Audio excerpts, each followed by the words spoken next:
Maintenant qu'on a vu la notion de forme n linéaire, alternée, qu'on a vu que c'était équivalent à antisymétrique, on va enfin pouvoir définir ce qu'on appelle le déterminant.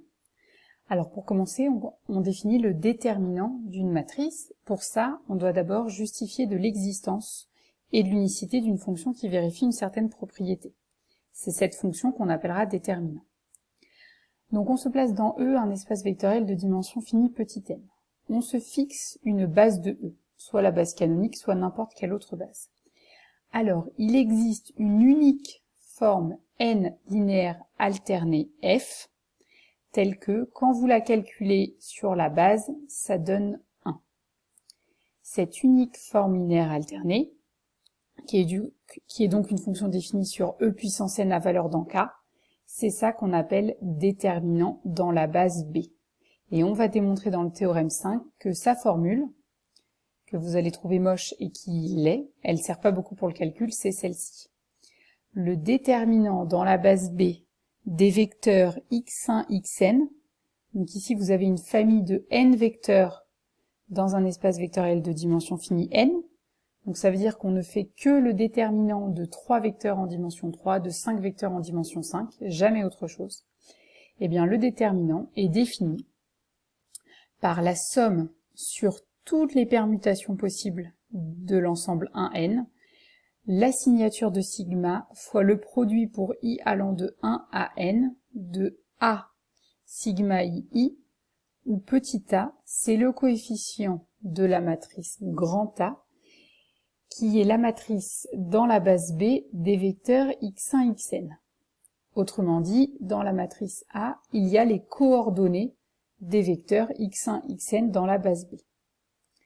Donc, on va commencer par démontrer le théorème 5, on va démontrer l'existence et l'unicité. Seule l'unicité est attendue de vous. L'existence n'est pas exigible, et vous allez voir pourquoi. On passe à la démonstration. Donc, on veut démontrer l'existence et l'unicité, donc on va faire par analyse et synthèse. Je vous rappelle, l'analyse va nous permettre de faire l'unicité, donc c'est pour ça que je vais le faire bien en détail, et dans la synthèse, on va vérifier que le seul candidat qu'on a trouvé vérifie bien les propriétés, donc on aura bien l'existence. Donc on suppose qu'il existe f, une forme n linéaire alternée sur E, telle que quand on la calcule sur la base E1, En, on obtient 1. Ensuite, on veut savoir combien vaut f de x1, xn, pour x1, xn des vecteurs quelconques, donc on se fixe x1, xn, n vecteurs de E. On appelle grand A la matrice de cette famille dans la base E1, En, donc du coup ça vous fait une matrice carrée, dont la première colonne représente les coordonnées de x1 dans la base E1, En, la deuxième colonne ce sont les coordonnées de x2 dans la base E1, En, etc., etc. Et on calcule f de x1, xn. Alors x1, puisque c'est un vecteur de E, il se décompose dans la base E1, En, et on a dit que ces coordonnées étaient dans la première colonne de A. Donc x1, il vaut la somme pour i allant de 1 à n des ai1 ei.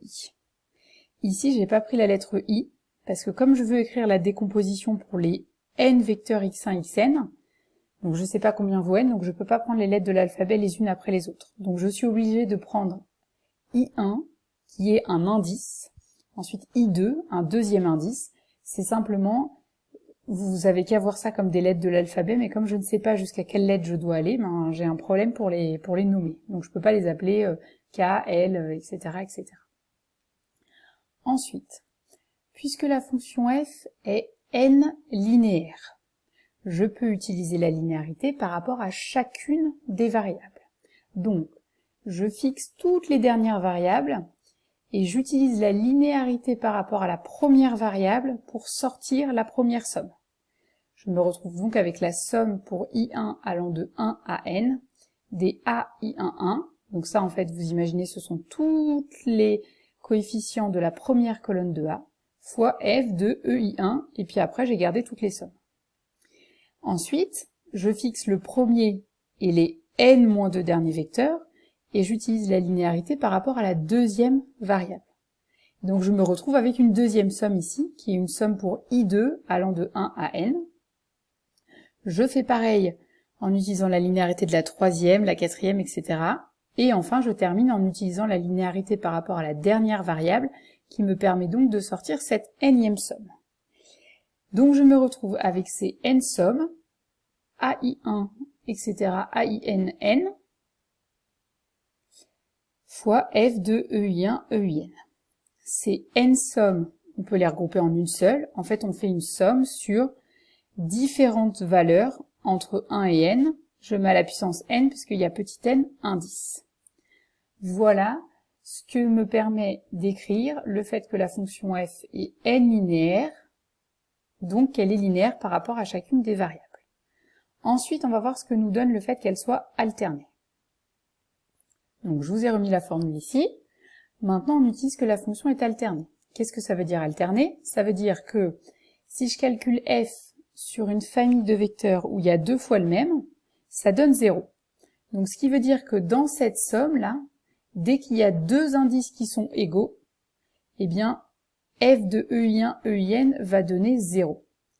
Donc, dans la somme, on ne doit garder que des indices I1, IN qui sont tous distincts. Enfin, c'est pas qu'on ne doit garder, c'est il ne reste que les indices I1, IN qui prennent des valeurs distinctes. Donc vous imaginez, vous avez n valeurs qui sont toutes comprises entre 1 et n, et elles doivent toutes être différentes, ben on appelle ça un n arrangement, puisque vous voulez n valeurs entre 1 et n toutes distinctes. Et même en fait, puisque ce sont n valeurs qui doivent être toutes comprises entre 1 et n et distinctes, en fait, les indices I1, IN, là, ça fait une permutation de 1n, puisque les n indices doivent tous prendre une valeur entre 1 et n, et toutes ces valeurs doivent être distinctes. Donc en fait, I1, bah, c'est une première valeur, I2 doit pas être égal à I1, mais il doit quand même être compris entre 1 et n. Donc en fait, I1, IN, là, on peut le représenter en tout cas par une permutation de 1n. Donc dans la somme, il ne reste que les permutations. Et c'est pour ça que cette somme va devenir une somme avec un seul indice, mais qui va être une permutation. Donc les n sommes qui portent sur I1, IN, je les remplace par une somme qui porte sur la permutation.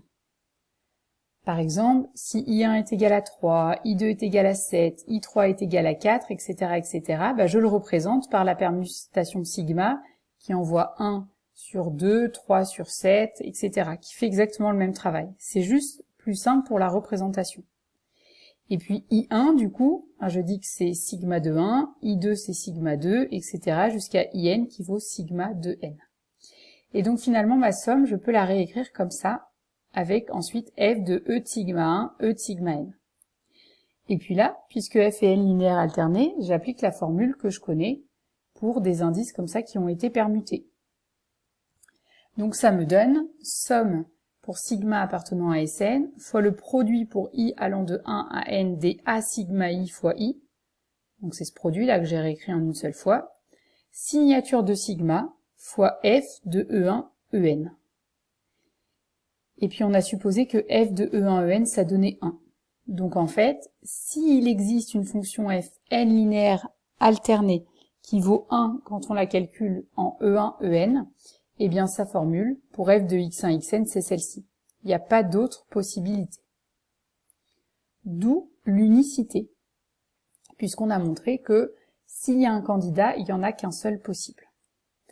Alors maintenant, la synthèse, on fait l'existence. Donc je vous rappelle, l'existence, elle n'est pas du tout exigible. Donc je vais la faire vraiment en détail, surtout que je le fais pas devant vous. Vous allez me croire sur parole parce que j'ai vraiment pas envie de le vérifier et vous non plus. Et vous verrez pas beaucoup d'endroits où c'est vérifié. F est bien une application n linéaire. Je vous le promets. F est bien une application alternée. Et le dernier point qu'on peut calculer facilement, donc on va le faire, c'est on va calculer f de E1, En. Et je vous rappelle, on doit trouver 1.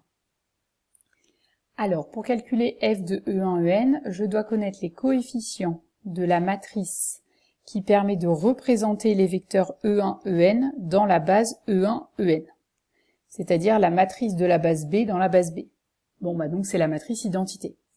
Donc dans cette formule, quand vous le calculez pour E1, En, les coefficients A, là, ils valent soit 0, soit 1. Ils valent 1 quand on est sur la diagonale et 0 partout ailleurs. Ce qui veut dire que si sigma de i est différent de i, c'est-à-dire si vous n'êtes pas sur la diagonale, A sigma i vaut 0. Et qu'est-ce que vous connaissez comme permutation qui vérifie que sigma de i est tout le temps égal à i? Eh bien, il n'y a que l'identité. Dès que vous êtes avec une permutation qui n'est pas l'identité, il y a au moins un indice où sigma de i0 va être différent de i0, c'est-à-dire vous allez avoir un 0 ici dans le produit. Donc un 0 là sous la somme. Donc dans cette somme, en fait, il ne reste que sigma égale l'identité. Donc f de E1, En, c'est simplement la signature de l'identité, c'est 1. Donc on a bien l'existence et l'unicité d'une telle application. On l'appelle déterminant dans la base B. Et voilà sa formule. Alors je vais vous montrer sur deux exemples, pour n égale 2, pour n égale 3, ce que donne réellement cette formule, parce que là, personnellement comme ça, elle est assez imbuvable, on peut se le dire, donc on va essayer. Quand n égale 2, on prend donc E1, E2, une base de E, 2 vecteurs en dimension 2, et pareil, on prend 2 vecteurs de E.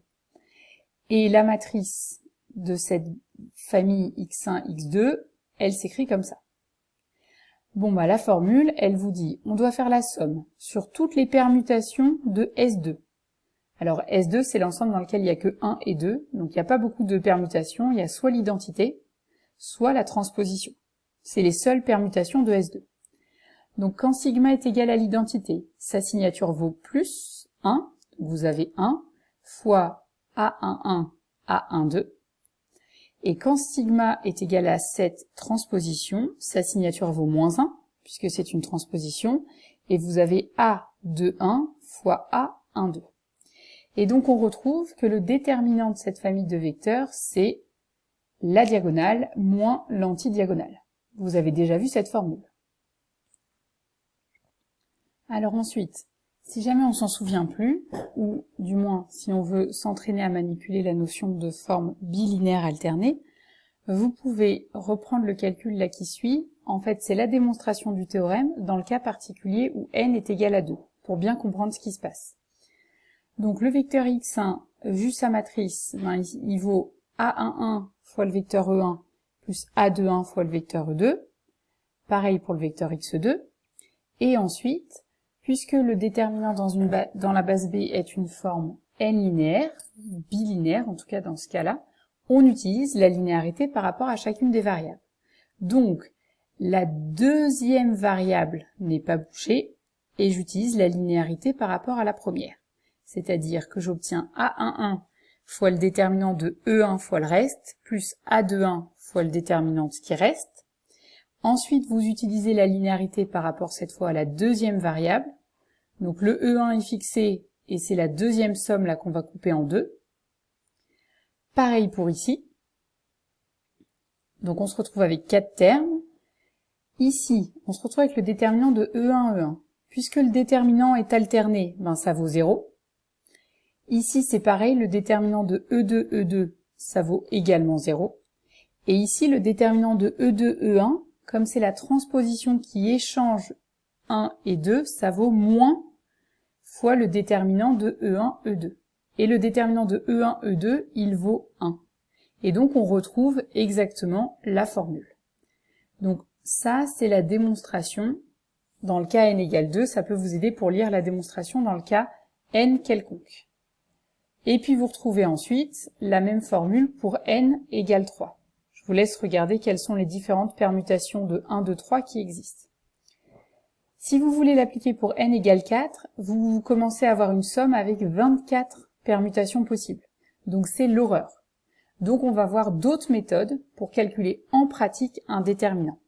Mais ici, ce qu'on a vu dans ce théorème, c'est la définition théorique du déterminant d'une famille de vecteurs dans une base.